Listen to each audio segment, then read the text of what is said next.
अरे बंद करा उत्पाद, थांबू आपला घात, सामर्थ्य जाओ न व्यर्थ, काहीसा अर्थ येऊ द्या रे, हा भारत माझा देश, जरासे भान तुम्ही ठेवा रे. या ठिकाणी जर बघितलं, आता सध्या आपल्या महाराष्ट्र राज्यामध्ये जे काही मराठा आरक्षण असेल आणि ओबीसी यांच्यामध्ये जो काही विरोधाभास चालू आहे, या ठिकाणी कालचीच न्यूज जर बघितली असेल, पंढरपूर या ठिकाणी जर बघितलं ओबीसी नेत्यांचा महामेळावा झाला. या ठिकाणी जर बघितलं, छगन भुजबळ साहेब असतील, टीपी मुंडे साहेब असतील, यांनी जे वक्तव्य केलं आहे मनोज जरांगे पाटलाबद्दल, या ठिकाणी जर बघितलं, पुराव्यानिशी जर तुमच्याकडे कुठल्याही प्रकारचे पुरावे नसतील आणि त्याबद्दल तुम्ही वक्तव्य करत असाल तर थोडंसं भान ठेवा. कारण या ठिकाणी जर बघितलं, कुठल्याही प्रकारचं वक्तव्य करण्याच्या अगोदर आपल्याकडे सर्वस्वी पुरावे असले तरच आपण त्याच्याबद्दल बोलू शकतो. या ठिकाणी जर बघितलं, तुम्ही एखादी काही गोष्ट केली असेल तर त्याबद्दल बोलणं शक्य आहे आणि ते योग्य आहे. जर ती खरंच घटना घडलेली असेल तर योग्य असेल, पण तुम्ही विनाकारण कोणत्याही घटना सांगून जर वाद निर्माण करत असताल मराठा आणि ओबीसी, या ठिकाणी जर बघितलं, मराठा आरक्षणासाठी जे काही मनोज जरांगे पाटलांनी जो लढा उभा केला आहे त्याच्याबद्दल जर बघितलं, ठिणगी कशी पेटलेली आहे. जे काही आता आझाद मैदानावर तुम्ही बघितलं असेल, 26 जानेवारीला मनोज जरांगे पाटील पदयात्रा घेऊन तिथं पोहोचणार आहेत. ओके, या ठिकाणी आझाद मैदान कोणाला मिळावं याच्यावर सुद्धा वाद चालू आहे. मैदान कोणाला मिळावं याच्यावर सुद्धा वाद चालू आहे. कारण इथं जर बघितलं, ओबीसी नेत्यांनी असं ठरवलंय की आता ओबीसी मधून आरक्षण द्यायचं नाही. ओके, पण या ठिकाणी ओबीसी मध्ये जे काही कुणबी मराठा याचे दाखले मिळत असतील तर 100% तुम्हाला ज्या काही अटी व शर्ती होत्या त्याच अटी व शर्ती मान्य करून जर कुणबी मराठा हा दाखला मिळत असेल तर त्यांना 100% त्याच्यातून आरक्षण भेटेल. याच्यात वाद कुठला आहे, पण तुम्ही वाद निर्माण कोणता करतायत हे लक्षात ठेवा.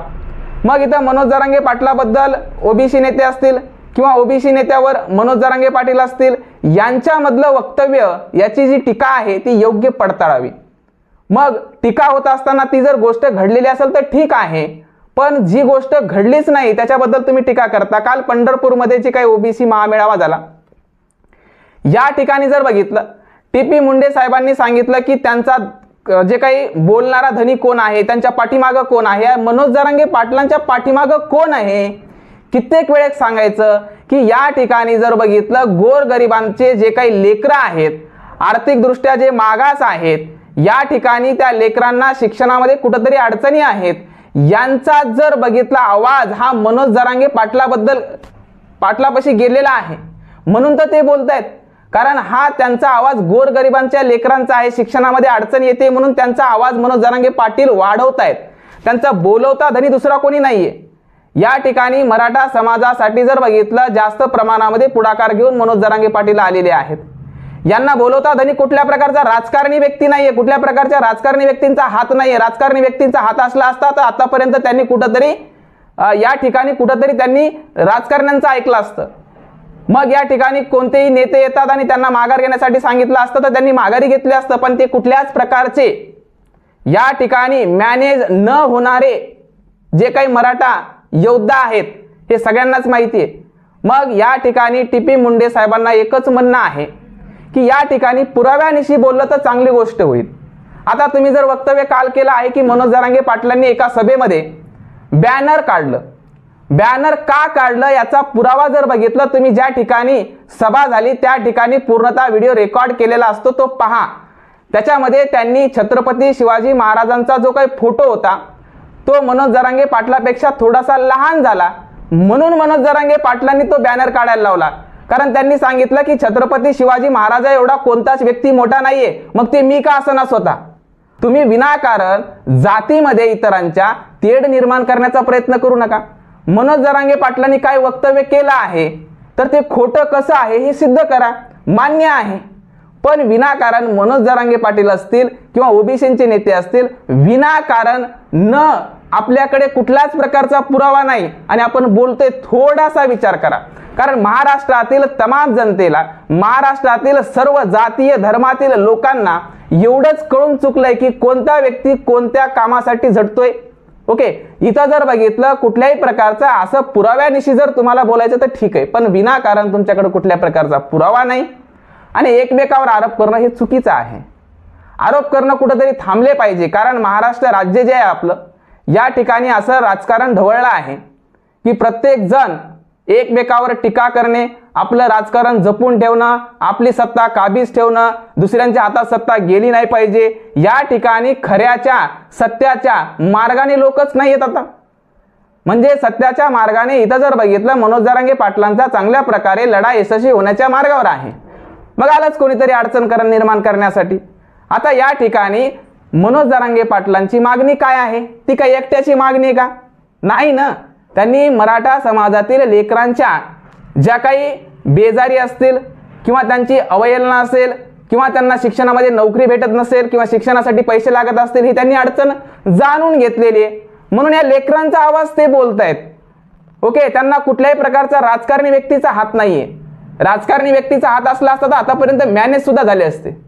पण हा योद्धा असा आहे की बिना कुठल्याही प्रकारच्या राजकारणी व्यक्तीला अजून मॅनेज झालेला नाही आणि होणार सुद्धा नाही, असं मराठा समाजातील प्रत्येक व्यक्तीला वाटतंय. मग या ठिकाणी त्यांच्याबद्दल कुठल्याही प्रकारचे अपशब्द बोलणं, समाजामध्ये तेढ निर्माण करणं. काल पंढरपूरची सभा झाली, त्या ठिकाणी वेगवेगळे वक्तव्य बोलणं, मग मराठा समाजातील व्यक्ती त्यांना कॉल करणं किंवा त्यांचे व्यक्ती यांना कॉल करणं. इथं आपल्याला वाद निर्माण करायचा आहे का? वाद निर्माण नका ना करू. वाद निर्माण केल्यानंतर काय होईल? जाती धर्मामध्ये कुठल्याही प्रकारचा वाद निर्माण झाल्यावर तुम्हाला माहिती काय होत असतं? ग्रामीण भागामध्ये असल्या प्रकारचे वादविवाद होणार नाहीत. कारण जर बघितलं ग्रामीण भागामध्ये जर बघितलं, मग इथं कोणत्याही समाजातील व्यक्ती असतील ते एकमेकांना त्यांना रोज कामं पडतात. पण इथं जर बघितलं, सगळ्यात मोठी गोष्ट आहे, इथं राजकारण्यांनाच देखवत नाहीये. इथं लोकांमध्ये अजून जातीभेद निर्माण झाला नाही, लोकांमध्ये ताणतणाव निर्माण झाला नाही. पण इथं राजकारणी लोकांना हे वाटतं की यांचा ताणतणाव निर्माण का होईना, यांचे भांडणं का होईनात. म्हणजे यांचे भांडणं लावून द्यायचेत का? या ठिकाणी जर बघितलं तर राजकारणी व्यक्तींनी थोडंसं शांततेचा मार्ग अवलंबावा.